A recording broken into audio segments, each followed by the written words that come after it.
Skrifgedeelte is vanuit Lukas 24. Nou, hoekom lees ons dit nou? Terwille van die kinders. Ek onthou een keer in Helwig, ek dink Elaine sal dit dalk kan onthou, want sy was betrokke by die kategese op daardie stadium. Dus kry ek almal by mekaar. En ek vertel vir hulle van die kerklike jaar. En ek onthou, daar was een of twee van hulle wat na my gekyk het, asof ek van 'n ander planeet afkom. Toe sê hulle, maar dominee, ons het nog nooit in ons hele lewe hiervan gehoor. Wat praat jy van? Toe sê ek vir hulle, maar daar's 'n patroon in die jaar. En ons is nou, soos nou by Advent, en ons was by Kersfees, en ons was by Epifanie, en toe die lydingstyd gekom, en na die lydingstyd het ons nou die Paase, die Goeie Vrydag, die kruisiging, die opstanding Sondag, nou het ons Paastyd, nou gaan ons aan, en wat kom nou volgende? Wat is die volgende groot gebeurtenis in die kerk? Hemelvaart, dis reg. En na hemelvaart, wat gebeur dan? Uitstorting van die Heilige Gees, dis Pinkster.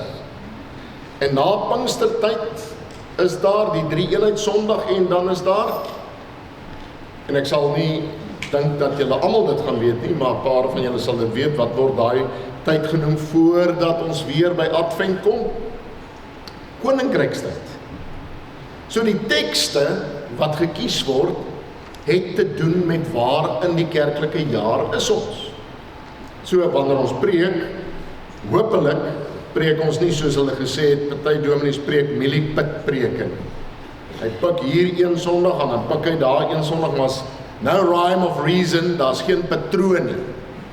So ons bly by die kerklike jaar, maar ons bly nie slaafs by die kerklike jaar nie, want daar is ook omstandighede wat plaasvind, wat maak dat 'n mens iets oor iets anders ook praat en preek. Maar dit help mense om geestelik te groei. So wanneer ons in Paase is, dan praat ons en ons preek oor die opstanding. En wat is die implikasies van die opstanding? Wat was in die Ou Testament? Wat is in die Nuwe Testament? Hoe pas dit by mekaar in? Nou die Here Jesus met die opstanding het hy begin verskyn aan mense. Onmiddellik. Skaars opgestaan uit die dood, opgewek uit die dood, en hy verskyn aan mense. Ons lees in Lukas 24. Terwyl hulle nog besig was om oor hierdie dinge te praat, staan hy self tussen hulle en sê vir hulle, vrede vir julle. Verskrik en beangs het hulle gedink dat hulle 'n gees sien. Maar hy sê vir hulle, waarom is julle ontsteld en waarom kom daar twyfel in julle harte op? Kyk na my hande en my voete, dit is ek self. Vat aan my en kyk, 'n gees het nie vleis en bene soos julle sien dat ek het nie. Nadat hy dit gesê het, wys hy vir hulle sy hande en voete. Omdat hulle dit van vreugde steeds nie kon glo nie en verbaas was, sê hy vir hulle, het julle iets te ete hier? En hulle het hom 'n stuk geroosterde vis gegee. Hy het dit geneem en dit voor hulle geëet. Daarna het hy vir hulle gesê, dit was my woorde wat ek tot julle gerig het, toe ek nog saam met julle was, dat alles wat in die wet van Moses en die profete en die psalms oor my geskryf is, vervul moet word. Daarop het hy hulle verstand daarvoor geopen om die skrifte te verstaan, en vir hulle gesê, so staan daar geskryf, dat die Christus moet ly en op die 3de dag uit die dood opstaan, en dat in sy naam bekering tot die vergewing van sondes aan alle nasies verkondig moet word. Julle moet by Jerusalem begin en getuies van hierdie dinge wees. En kyk, ek sal die belofte van my Vader na julle toe stuur, maar bly julle in die stad, totdat julle met krag uit die hoogte toegerus word. Tot sover lees ons saam. Ek wil begin deur 'n opmerking te maak, watter Bybel het die Here gelees? Kyk, ons sê ons baie maklik, die Here het gepraat uit die skrifte uit. So watter skrifte was daar? Wat se taal was dit geskryf gewees? So die kwessie van taal is nogal 'n belangrike vraag. So hoe dit gewerk? 'n baie interessante situasie in die antieke tyd was dat Aramees van alle tale was die amptelike taal in die antieke tyd. Selfs in Persië, selfs in die ou Elam, die stad Susan, wat was die taal wat gebruik was wanneer die prokureurs van die dag, wanneer hulle met mekaar transaksies aangegaan het en die ekonome, wat was die amptelike taal? Dit was Aramees. Kan julle dit glo? Maar die Jode het Hebreeus gepraat. Maar met die opbou en die opbloei van die Griekse ryk, het daar 'n situasie ontstaan dat die wêreldtaal het Grieks geword. So almal het Koine Grieks, alledaagse Grieks gepraat, ten tye van die Here Jesus se koms na die wêreld. Hy was ook die een wat Grieks gepraat het, nie net die Hebreeus wat ons verstaan, want hy het die skrifte gelees. So ons weet nie presies van al die detail, maar ons weet dit, dat die Griekse, nie die klassieke Grieks nie, maar die algemene Grieks, was die wêreldtaal gewees. Hier rondom 250 voor Christus, in Alexandrië, in Noord-Afrika, met hierdie reusagtige massiewe biblioteek. Ptolemy en van die ander genote, en spesifiek Demetrius van Phaleron, het gesê, in hierdie massiewe plek, in hierdie besondere plek, is daar 'n stel dokumente wat nie beskikbaar is nie. En daardie stel dokumente is die Hebreëse Torah. Dis die wet van God. En dit was 'n ongelooflike belangrike geskrif, want dit was ongekend dat 'n godheid homself sal verwerdig om hom te openbaar, om sy wil aan mense bekend te maak. Het was glad nie hoe mense gedink het oor die godheid nie, of die God hier. Onthou, almal het geglo aan 'n veelgodedom, polytheïsme. So in die gode was, they were fickle. Hulle was onvoorspelbaar. Jy het nooit regtig geweet waar jy met hulle staan nie. En hulle het betrokke geraak, kyk na die geskiedenis van Troje, gaan lees die Iliad. Dan sien jy, maar Hera is betrokke, een van die godhede. En almal is onvoorspelbaar en jy weet nie hoe jy dit het nie. Maar by die Jode was daar 'n God wat homself aan hulle geopenbaar het, wat ingegryp het, wat moeite met hulle gedoen het. Maar ons het nie daai boeke nie. Ons het nie 'n vertaling nie, ons kan dit nie lees nie. Nou wil die storie dit hê, en vir julle wat al vir my gesê het, julle lees die buitebybelse geskrifte, die Pseudepigrapha, die Deuterokanonieke boeke, dan sal jy daar 'n briefie kry van Aristeas aan Philocrates. Die briefie wat geskryf is, om te verduidelik wat het gebeur, totdat hulle gevra het dat daar 72 van die geleerdes uit Jerusalem moet kom om hierdie boeke te vertaal, sodat hulle dit in daardie biblioteek kan hê, sodat hulle kan weet. En weet julle wat? Hulle doen dit toe so. En daar is 'n hele storie, daar's baie legendes rondom dit. Maar die uiteinde daarvan is die Griekse vertaling van die Ou Testament, wat ons noem as die LXX, die 70. Dis wat dit vandaan kom. En wanneer in die vroeë kerk die Ou Testament gebruik, wat hulle nie kan verstaan en lees in die Hebreeus, dan gebruik hulle die LXX, gebruik hulle die Griekse vertaling. Nou is baie interessant, wanneer die Here met hulle praat, dan praat hy van die geskrifte. Hoe het hulle toegang tot die geskrifte? En is een van die mees interessante opmerkings wat hier staan, dat die wet, profete en geskrifte, dit alles, dis een van die enigste plekke waar dit so beskryf word, deur die Here self, wanneer hy na homself verwys, dat dit is alreeds deur die wet, die profete en die geskrifte voorspel.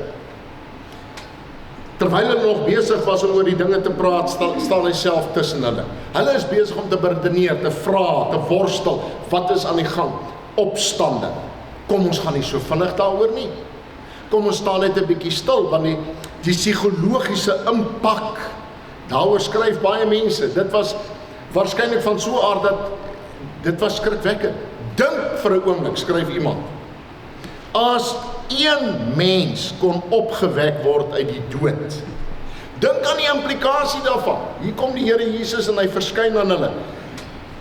Vir die gewone mens sal die afleiding wees, as daar een kan wees, dan kan daar meer wees. Dit skep ongelooflike baie vrae. Dink net as die verkeerde mense opstaan uit die dood uit. As mense wat, om het nou maar vry te sê, doodgemaak is opstaan uit die dood.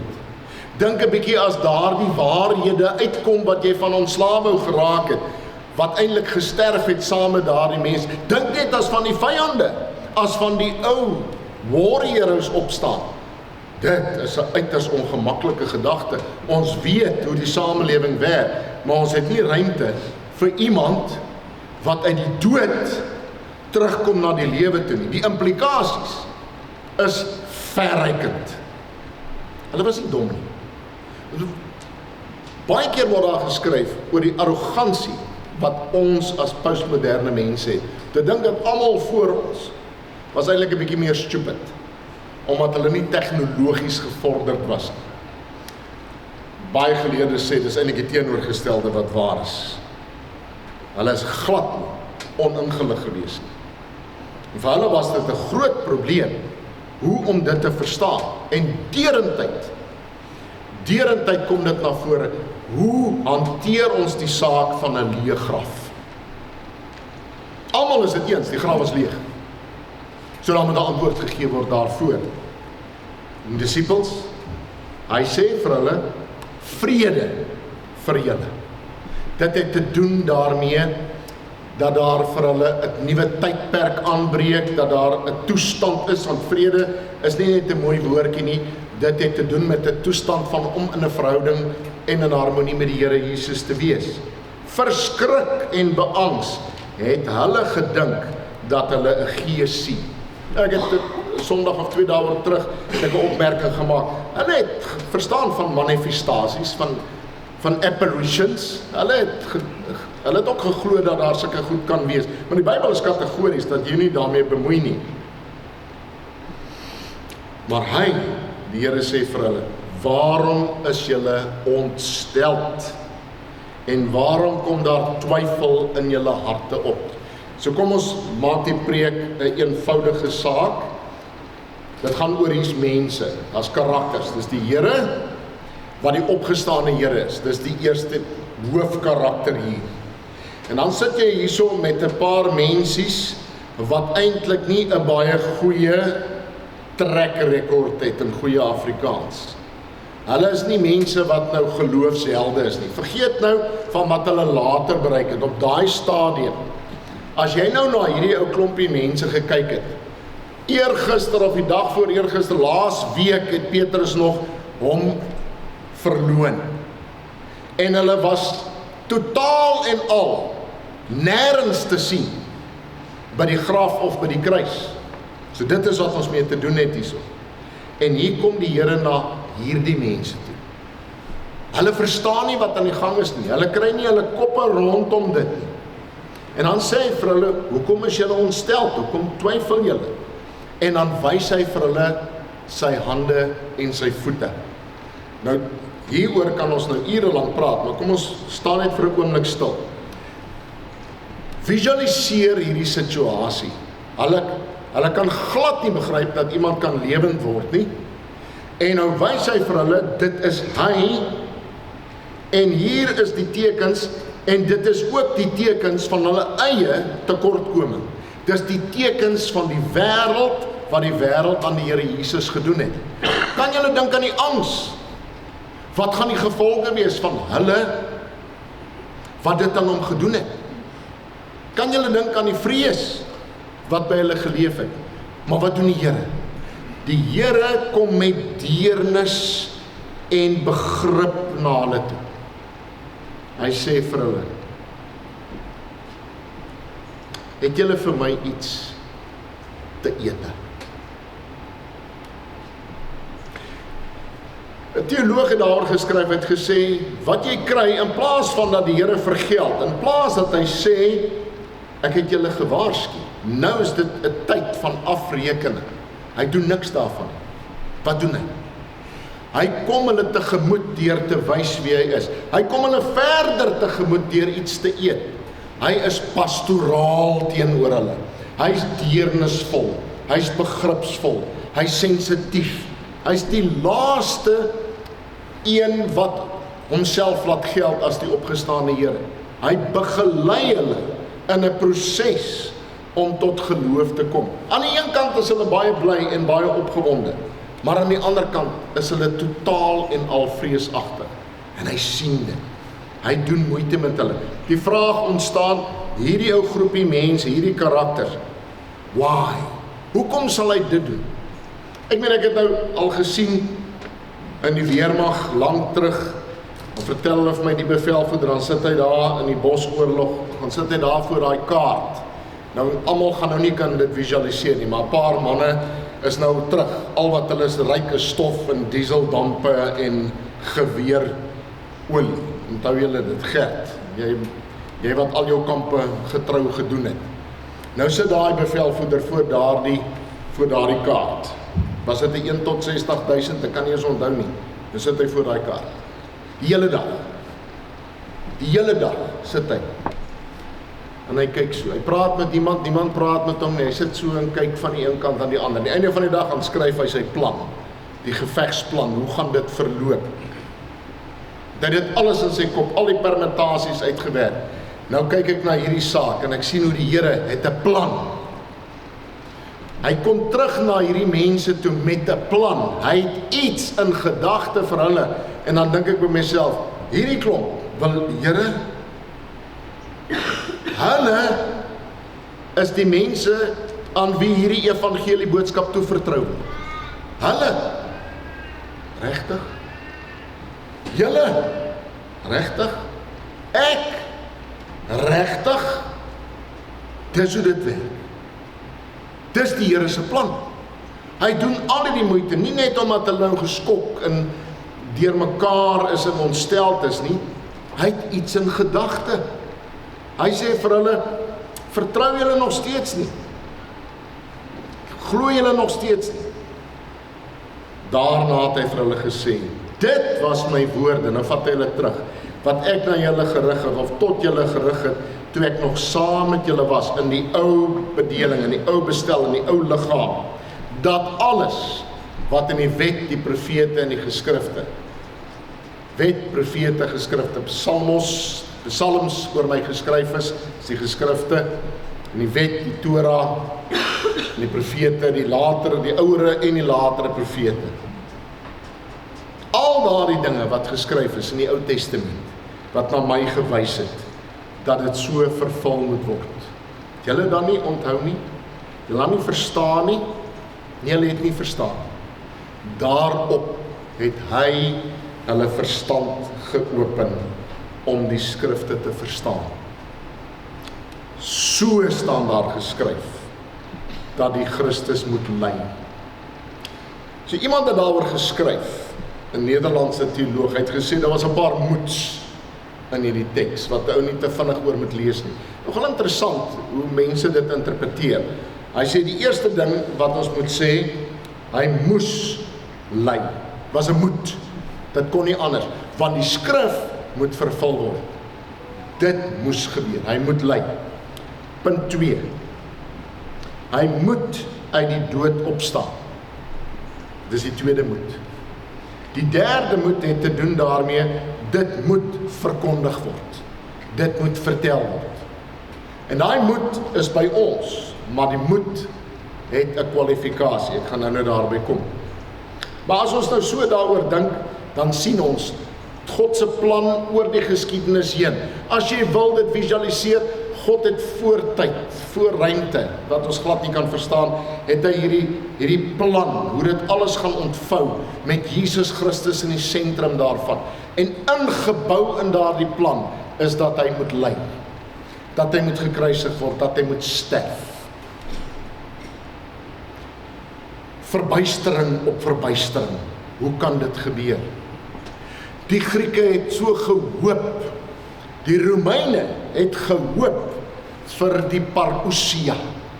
Wat beteken daar die Griekse woord? Die koms, ons sien dit as die wederkoms. Hulle het so verlang na die godheid wat onder hulle sou kom. Nie 'n godheid wat te sterwe kom nie. Keiser Augustus was die godheid. Teen hierdie tyd is hy al dood. keiser Augustus, oftewel Octavianus. Ongelooflike groot figuur.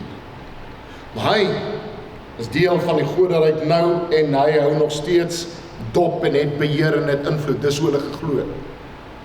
Ons verlang na 'n tyd. Dis hoekom hulle so ernstig was oor Julius Caesar, oor keiser Augustus, dat alles in plek gestel moet word. Want ons het 'n verlange na vrede, na 'n toekoms. Ons het nie 'n verstaan van 'n God wat moet doodgaan nie. Maar in sy naam moet daar bekering verkondig word.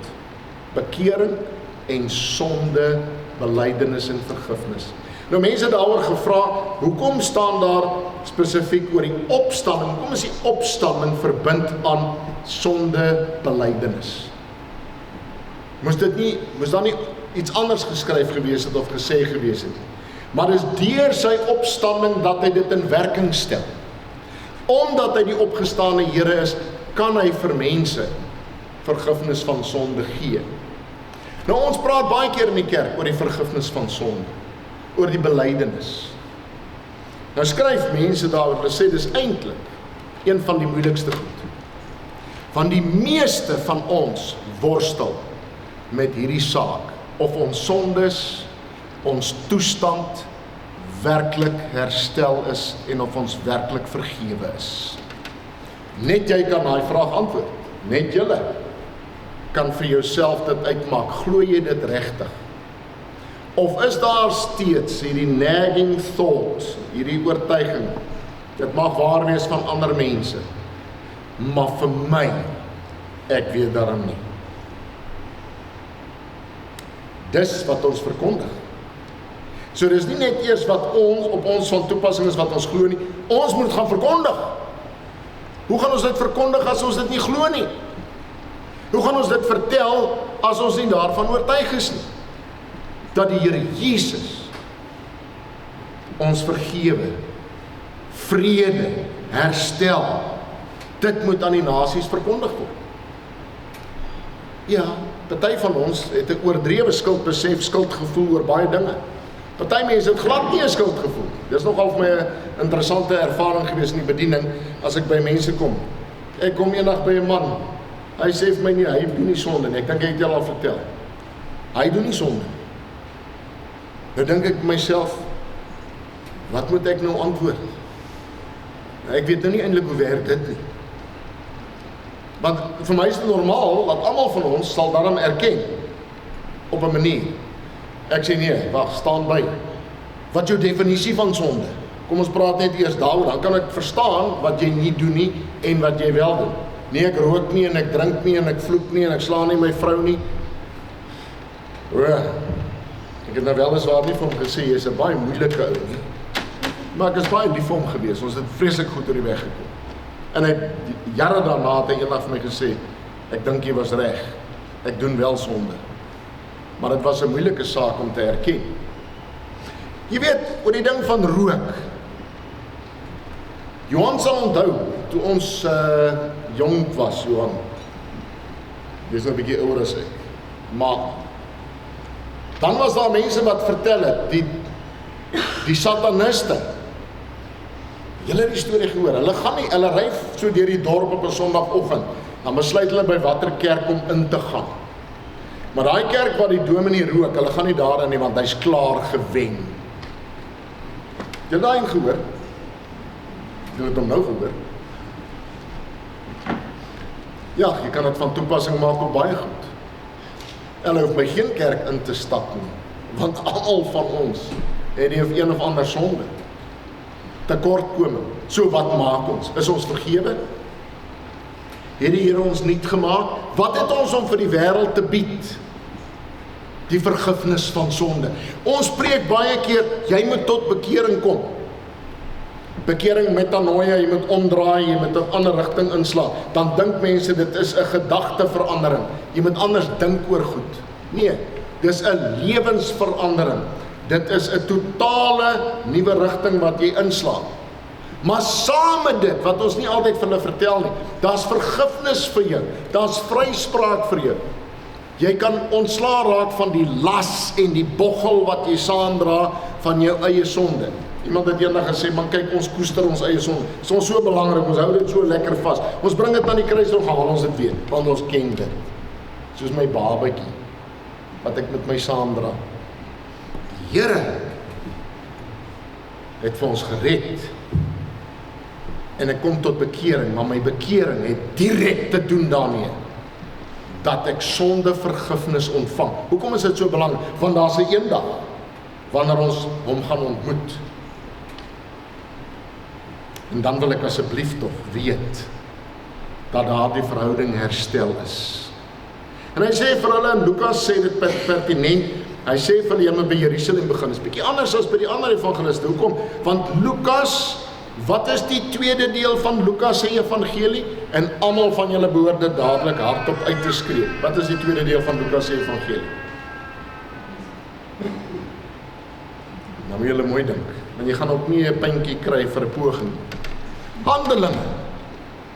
Handelinge van die apostels. Maar dit is Lukas en Handelinge, die evangelie en die Handelinge loop saam met mekaar hand aan hand. Nou, die einde van Lukas en die begin van Handelinge, gaan kyk 'n bietjie daar. Waar eindig dit en waarmee begin dit? Dan sien julle die prentjie. So nou is hierdie armsalige motley group of people are being sent out into the world. Deur die een wat uit die doodheid opgestaan het. Begin julle die prentjie nou mooi in te vul. Die een wat groter is as die dood, wat mag het oor hemel en aarde, oor alles. Sit met hierdie ou groepie beteterde mense, daai ou Afrikaanse pragtige woord, beteterde mense, en hy sê vir hulle dat hulle getuies moet wees. En dan sê hy vir hulle, dis belangrik, ek stuur aan julle die belofte. Julle gaan dit nie uit eie krag doen. Julle kan dit nie uit eie krag doen nie. Hy moet hulle verstand open, hy moet vir hulle insig gee, en hulle kan op geen manier dit laat werk nie. Niemand het mag om 'n ander mens te verander nie. Het ek julle vertel van die tannie op Alexandria wat vir my ingeroep het, dominee, jy moet daai man verander, jy moet hom bekeer. Sy was 'n wonderlike ou mens. Ek sê vir haar, hoe moet ek dit doen? Sê vir my, hoe moet ek hom verander? Hoe moet ek hom bekeer? Dan doen ek dit. Wat moet ek doen? Nee, jy moet hom verander. Jy moet hom oortuig. Ek sê, tannie, dis reg. Nou gaan ek na hom toe. Hy was 'n fisikus. Nou praat ek met hom. Hy sê, dominee, ek weet hoekom jy hier is. Hy sê, maar jy en ek weet. Ek gaan nie verander nie. Ek glo nie soos julle nie. Hy sê, maar terwille van haar, sal ek maar na jou luister.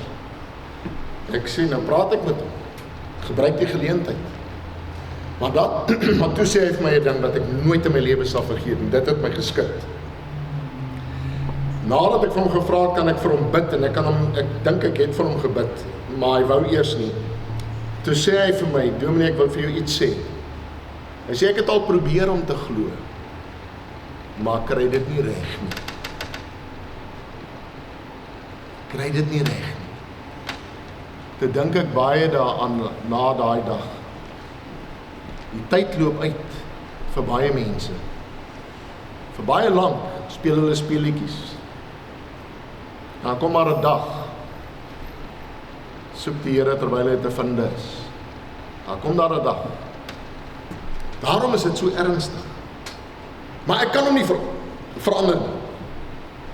As jy dink, jy kan 'n mens verander. Kyk, ons sê ons vir ons dogters, moenie met 'n man trou met die gedagte om hom te verander nie. Het jou ma dit vir jou vertel? Moet asseblief nie jou hand opsteek. Baie gesê.